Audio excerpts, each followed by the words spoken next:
Hey y'all, what's up? Welcome back to my YouTube channel. So today on my client, I am going to do a cut crease with a pop of color. My battery was low, so I came in late. So I'm using the Moroccan palette by Fenty Beauty, and it's like a soft brown that I used all over her eyelids. And I'm using a Morphe brush. It's a small blending brush. Also, the other palette I'm using is a BH Cosmetics palette. I want to say it's the first collab with Raye, that palette. She has a dark brown in there that I really like, and I just use that in the crease. Like I stated previously, I like to do a very darker color in the crease of the eye. So when I cut it, then it looks so much more bold.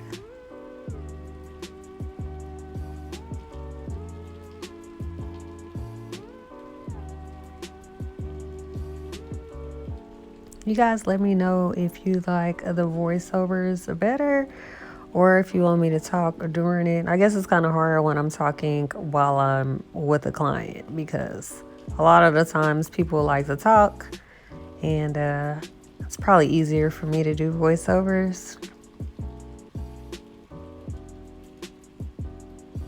It's raining outside. It is pouring, so if y'all hear rain in the back, that's my background.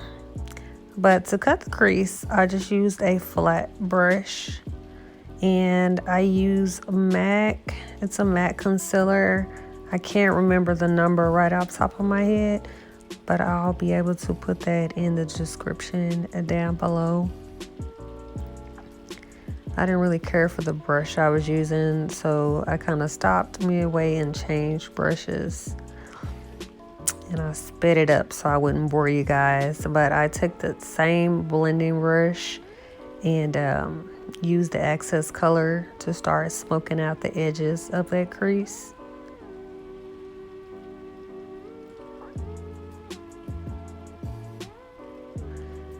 And then I went in with a fluffier blending brush from Morphe, and I used the burgundy color that's also in the BH Cosmetics palette,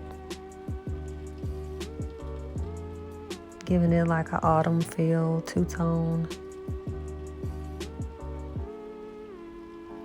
And then I went back in with a smaller blending brush, and I used the darkest brown of that palette. It kind of gives me a black feel, but I always love, how it gets the dark to light ombre effect with the eyes when you're doing a cut crease. So I'm doing that in now. Just doing it in circular motions. Then I went back with another flat brush. I can't remember that brush. I think I got it in a set somebody got me from a gift from Ross, because they have some cute brushes sometimes.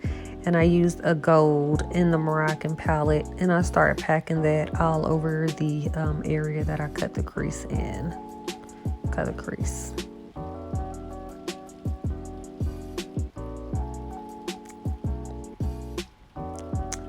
Then I went in with some NYX loose glitter. It's gold. I like to apply that with the is that from NYX? Yes, a NYX primer for glitter. I kind of put it on the back of my hand to warm it up, and just touch it a little bit with my brush, and then I'll pour some glitter on top of like a palette or a flat surface, and then I start packing it on the eye. For primer, I had one in with Smashbox. It's a pore minimizing primer. Rub that all over her face. And kind of started cleaning up the top of her brows. We didn't really go dramatic with her brows. I just filled it in just a little bit, and I used the NYX brow pencil in Espresso to fill in her brows.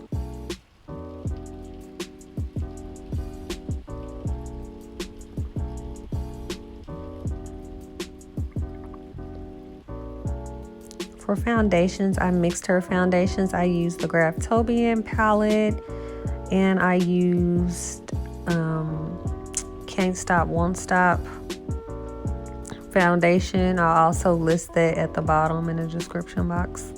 And I blended it. Her face was really on the oilier side, but like around her eye area, it was dry.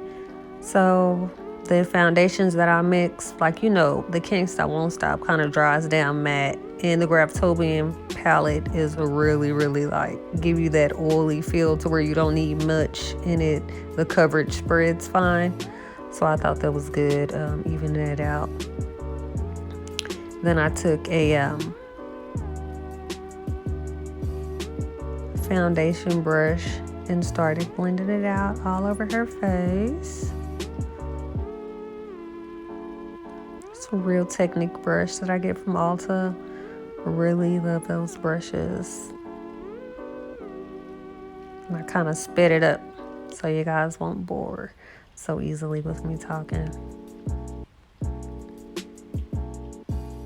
Now, I don't like to do foundation all over the face, especially with older clients or people that has creases under their eyes. I just feel like all that product, it can be too cakey and the lines or, you know, the crevices under the eyes kind of look more prominent.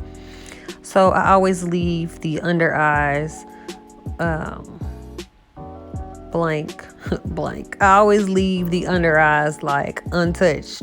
I always do the foundation around the face, and then I do the concealer itself under the eyes, the forehead, and the nose. But I put a more of a skin tone concealer first, and then I go in with a lighter one when I get closer to her eyes. I learned that from Kiki Adams. I like that trick that she uses. She's a very natural girl, so she doesn't like a lot of dramatics as far as the under eye. So I'm gonna go like bright, but not too bright for her. But we did do a couple layers just to get her that full coverage feel. To contour, I went in using my Maybelline foundation stick in Mocha. I'm not even gonna lie to y'all. When I first purchased that, I can't remember what the price point is. I have to look it up. But it was literally like, I don't know. Like, you know them old school now laters, those little stacks you used to buy when you were younger? Yeah, it was probably that big. And I was just like, wait, what did I just purchase? But it sounds crazy, but that has been lasting me for like a couple of months. And I've used that a lot. So, and I love how it blends out. It's bomb. So I took a brush from Morphe and I just started blending it out all over her face. And I go back and forth with that into these beauty blender. I got some beauty blenders from the Beauty Bakery from Christmas. And I love, love, love them. They're so soft and easy to blend with. I don't think I showed on camera, but I did spray it with setting spray before I blended it out. And to set her face, I went in with Sasha Buttercup.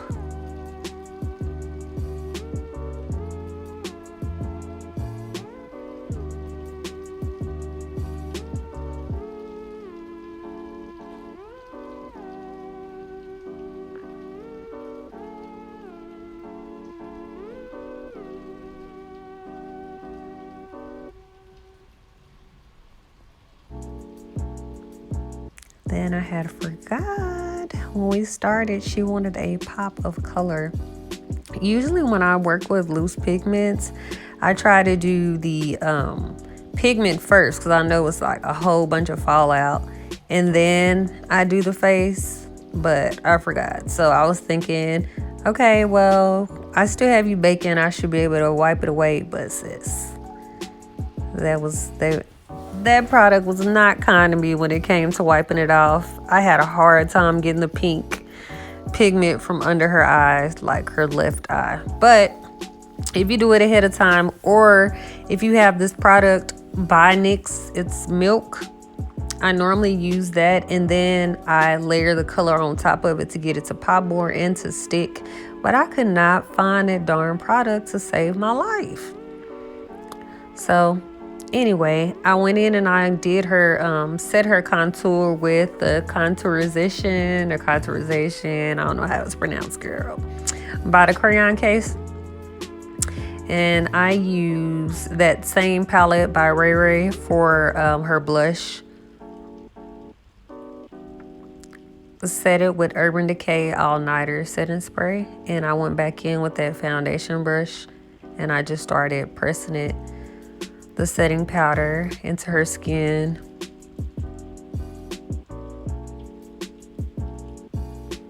Make sure everything stays. I really love that setting spray. I got the tiny sample kind first because I didn't know how I would feel about it, but I'm gonna go ahead and invest in a bigger bottle because I really like it. For her lips, I went in with the Anastasia lip palette and just gave her a basic nude lip. And then I used the highlighter out of the Raye palette, and this was the end. Leave your comments down below, like, a comment, and subscribe, and I'll see you guys next time.